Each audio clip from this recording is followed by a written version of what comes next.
महाराज जी, तो मैं आत्मा और जीव से संबंधित एक प्रश्न पूछना चाहता हूँ। जैसे मैं पूछ रहा हूँ, जैसे आत्मा जब शरीर छोड़ती है तो वो तुरंत मतलब जीव में अंदर धारण कर लेती है या फिर मतलब बहुत टाइम लगता है?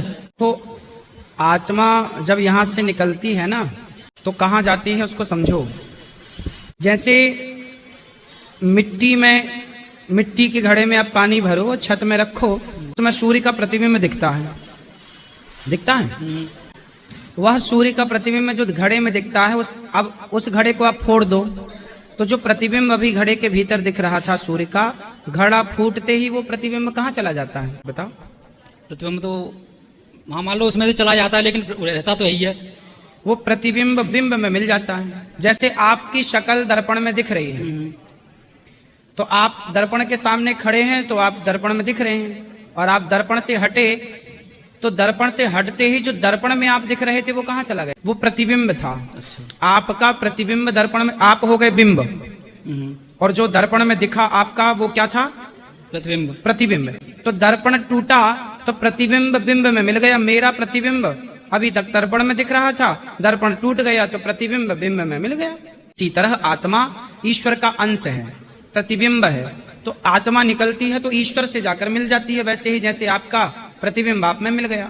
नहीं, जैसे मान लो किसी आत्मा का मान लो जन्म होता है दोबारा, तो आत्मा का जन्म नहीं होता। नहीं, किसी जीव में जैसे जाती है। हाँ, जन्म आत्मा का नहीं होता, न मृत्यु आत्मा की होती। आत्मा तो नित्य है। अब मृत्यु किसकी होती है, जन्म किसका होता है, वो समझने के लिए थोड़ा डीप पे चलना पड़ेगा। अच्छा। अब वो कौन है जिसकी मृत्यु होती है? देखो, आपका शरीर जो है, जब आत्मा निकलेगी तो लोग चिता पर जला देंगे। ठीक है। तो आपका शरीर बना 5 चीजों से, पृथ्वी, जल, वायु, अग्नि, आकाश। और जब आपको जलाया गया तो जलाना एक साइंटिफिक रीजन है कि आपके 5 तत्व 5 में मिल जाएं। अग्नि तत्व, अग्नि में आपके शरीर में अग्नि होती है, जिसे जठराग्नि बोलते हैं। अग्नि तत्व अग्नि में, जल तत्व जल में, वायु वायु में, सब मिल गया। अब बचा कौन? आत्मा परमात्मा मिल गई, शरीर 5 तत्व मिल गया। अब क्या बचा? अब बचा आपका मन, जो बहुत चंचल था या है, उसी को कहते हैं सूक्ष्म शरीर। अच्छा। वो सूक्ष्म शरीर यहां से निकलता है, दूसरा शरीर प्राप्त कर लेता है, तीसरा शरीर प्राप्त। जैसे आपकी सिम, आपका मेमोरी कार्ड, जब आप मोबाइल चेंज करते हो तो 2 चीजें अपने मोबाइल से निकालते हो, मेमोरी कार्ड निकाल लेते हो और सिम निकाल लेते हो।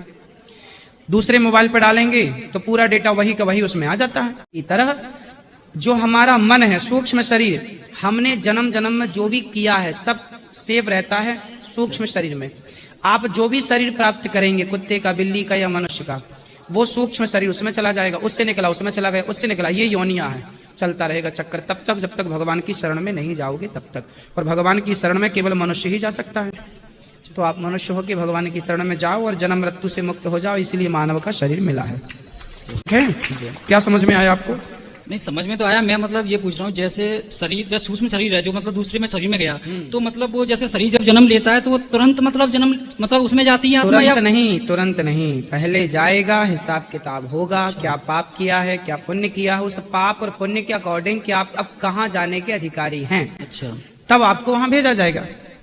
आप कुत्ता बनने के लायक हैं कि सुअर बनने के लायक है कि मनुष्य बनने के लायक है कि देवता बनने के लायक है, वो पाप आपके कर्मों का हिसाब होगा।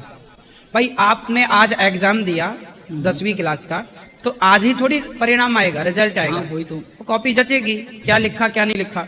उसी प्रकार जो आपने अच्छा बुरा किया है पहले वो जचेगा। यमराज जी देखेंगे क्या सही किया, क्या गलत किया, उस गलत सही का हिसाब करके आपको अगला शरीर तय किया जाए। मेरा प्रश्न ये है कि आपने कभी साईं बाबा को ये बोला है कि वो भगवान नहीं है? आपने क्या बोला? साईं बाबा भगवान नहीं है। साईं बाबा भगवान नहीं है जी। इसमें क्या दिक्कत है आपको? तो वही आपसे पूछना चाहते हैं कि भगवान है या नहीं। कितने पति हैं आपके? 1। 2 हो सकते हैं? नहीं। तो भगवान भी 2 नहीं हो सकते?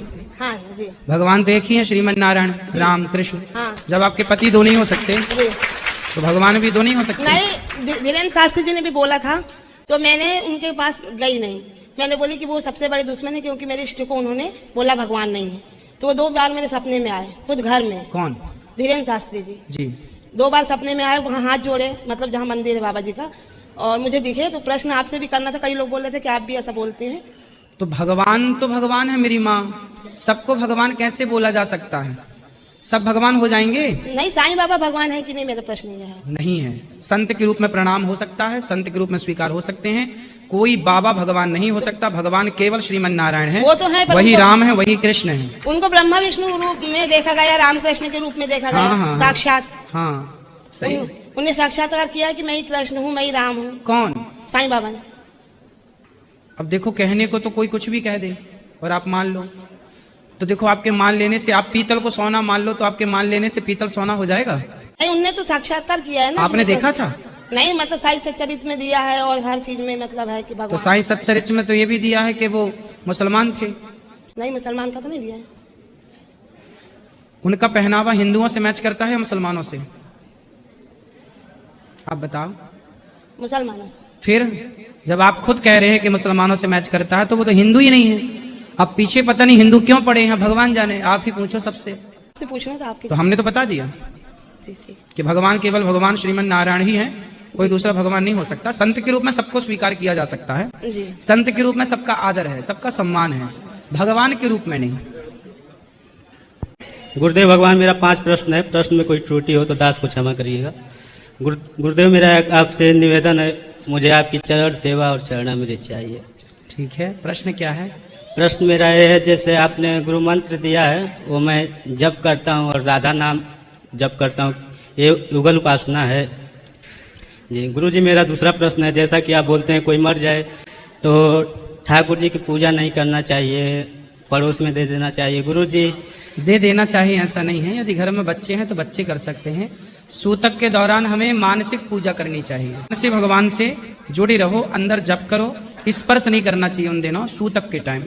बाबा प्रेमानंद जी कहते हैं जैसी आपकी दिनचर्या वैसे पूरा करना चाहिए। ठीक है, उनका अपना कहना सही है, पर जो आज तक हम सब ने देखा है, सुना है, सूतक के टाइम, अशुद्धि के टाइम भगवान को बच्चे पूजा करें। उस समय छोटे छोटे जो बच्चे हैं, कहते हैं कि जिसका लक्ष्य परमात्मा का केवल प्राप्ति है, उसको कुछ नहीं, भगवान की जैसी तो दिनचर्या फिर पूजा देखो करो। वो जो स्थिति है ना, वो वो स्थिति का है। जैसे भगवान का बिना भोग लगाए हम कैसे प्रसाद ग्रहण कर सकते हैं? नहीं, भोग तो लगेगा जी, भोग तो लगेगा। छोटे छोटे बच्चे होंगे ना, जी, जैसे कुछ समय स्त्रियां जैसे अशुद्धि में आती हैं, जी, तो दूसरी स्त्रियां भी तो होती हैं, सास के रूप में, जेठानी के रूप में, तो दूसरी भोजन बना लेती हैं, फिर वो बनाएंगी तो भोग लग जाएगा। उस समय वो नहीं, ऐसे सूतक के टाइम पर बहन बेटियां भोग लगा दें भगवान जी को, दूर से छोटे छोटे बच्चे भोग लगा दें और वो ला के भोजन को भोजन में मिला दें, प्रसाद हो जाएगा।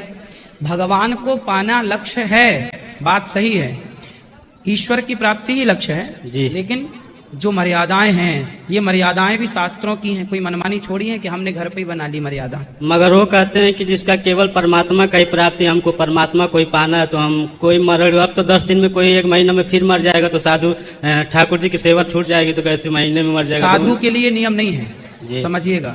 साधु को तो सूतक लगता ही नहीं। बोलते हैं गृहस्थ में भी अगर कोई है, साधक ठीक है, है। साधना कर रहा है, तो उसको कुछ भी नहीं, कोई मर जाए अपना दिनचर्या करिए आप। नहीं नहीं, जो मर्यादाएं हैं ठीक है, वो अपनी जगह किस हिसाब से कह रहे हैं, अभी हमने ये बात सुनी नहीं उनकी, सुन लेंगे तो विचार कर लेंगे। लेकिन शास्त्रों की जो मर्यादा है, कितने दिन का सूतक रखना है, उस दौरान मानसिक पूजा करना है। जो मर्यादाएं हैं, उन मर्यादाओं का त्याग नहीं करना है। अब उस स्थिति तक, उनकी संतों की स्थिति तक यदि आप पहुंच जाएं तो ठीक है। अब उस स्थिति तक यदि आप नहीं पहुंचे तो फिर वो बात आप पर लागू नहीं होगी। यदि आप पहुंच गए उस स्थिति तक, साधना की चरम सीमा तक, तो फिर आपके लिए दोष नहीं है। जी कथा, एक संत जी थे, उनके पुत्र की मृत्यु हो गई, जी, तो वो अचेत हो गए। जी, तो पुजारी जी ने कहा क्या हुआ, पुत्र का वियोग लग रहा है? बोले नहीं, पुत्र का वियोग नहीं लग रहा है। बोले अब पुत्र की मृत्यु हो गई, इतने दिन सूतक रहेगा, इतने दिन प्रभु का दर्शन नहीं हो पाएगा। तब पुजारी जी ने कहा ठीक है, आप एक काम करना, आप तो आना, आप तो करना पूजा। बेटे की मृत्यु हो गई, उनको इस बात का दुख नहीं था कि बेटे की मृत्यु हो गई, उन्हें दुख इस बात का था कि भगवान का मंदिर और भगवान का प्रसाद सेवा छूट जाएगी 10 दिन के लिए। बताइए, इस स्थिति जिसका बेटा मरा पड़ा हो और वो इस बात के लिए रो रहा है कि प्रभु की सेवा छूट जाएगी, यदि ऐसा भाव किसी के अंदर है, तब तो सूतक में भी वो भगवान की सेवा करे।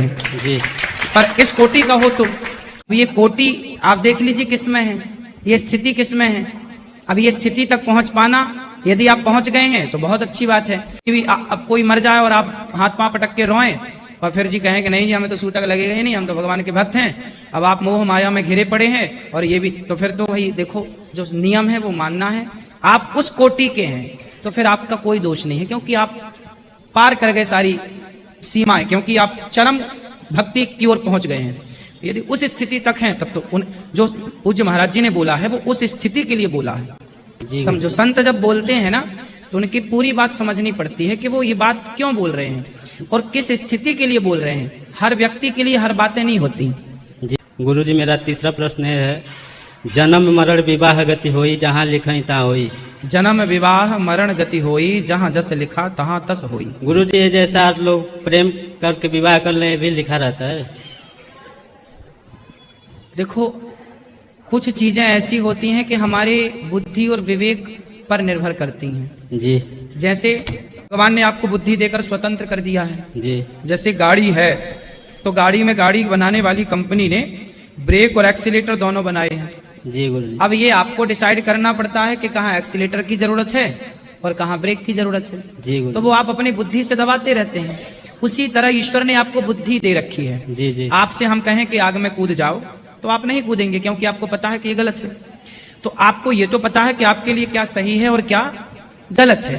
तो आप अपने विवेक से कुछ निर्णय लेते हैं, उसमें ईश्वर का कोई दोष नहीं होता, किसी का कोई दोष नहीं होता। आपको ईश्वर ने निर्णय लेने के लिए स्वतंत्र कर रखा है। वो आप ही जिम्मेदार होंगे जो निर्णय लेंगे। इसलिए प्रेम विवाह शास्त्र कहते हैं कि जो विवाह की परंपरा और मर्यादाएं हैं कि हम ब्राह्मण हैं तो ब्राह्मण का विवाह ब्राह्मण में हो, क्षत्रिय हैं तो क्षत्रियों का क्षत्रिय में, वैश्य का वैश्य में, शूद्र का शूद्र में। अब आप किसी से प्रेम कर लें और प्यार कर लें और माँ बाप को छोड़ दें और लेके भाग जाएं दुल्हन को, ये सब मनमाना है और इसका परिणाम बहुत बुरा है। ये कुछ लिखा नहीं होता, ये तो कुछ अपने को डिसाइड करना पड़ता है। ईश्वर ने बुद्धि मान, आप मूर्ख होते तो दोष नहीं था, पर आप तो समझदार हैं। आपको पता है कि आप जो कर रहे हैं, आपकी अंतरात्मा ही बोलेगी कि आप जो कर रहे हैं वो गलत है। इस संसार में जितने लोग भाग के शादी किए हैं उनसे पूछ लो अब जाके, क्यों जी तुमने सही किया है? वो खुद उनकी आत्मा बोलेगी नहीं जी हमने गलत किया है। तो पता था कि गलत है तो क्यों किया? जी। और जो आवाज आ रही थी ना अंदर से कि नहीं जी हम तो गलत कर रहे हैं, ये गलत है। कोई भी गलत काम करने वाले को एक बार अंदर से आवाज जरूर आती है कि ये गलत है। जब जो आवाज आ रही थी वो आवाज भगवान की थी। जी गुरुजी। उस आवाज को आपने क्यों अनसुनी कर दी? मात पिता गुरु के बाड़ी, विनय विचार करहि शुभ जानी। गुरुजी, माता पिता की सभी आज्ञा का पालन करना चाहिए, वो जो भी कहें बिना विचार किए हुए। नहीं नहीं, इसको विचार करो। देखो क्या लिखा, मात पिता और गुरु की वाणी बिना ही विचार करें शुभ जानी। जी। जो शुभ हो वो जाने, जो अशुभ हो वो ना जाने। गुरुजी, तुलसीदास जी कह रहे हैं, जैसे प्रहलाद जी के पिता ने बोला कि तू नारायण का नाम जपना छोड़ दे, तो क्या प्रहलाद जी ने अपने पिता की बात मानी? क्या भरत जी ने माता कैकेयी की बात मानी? नहीं। क्या राजा बलि ने शुक्राचार्य जी की बात मानी? नहीं। नहीं। तो जो बात मानने लायक है गुरु की, माता की, पिता की, वो मानो, और जो मानने लायक नहीं है वो नहीं मानो। जी गुरु।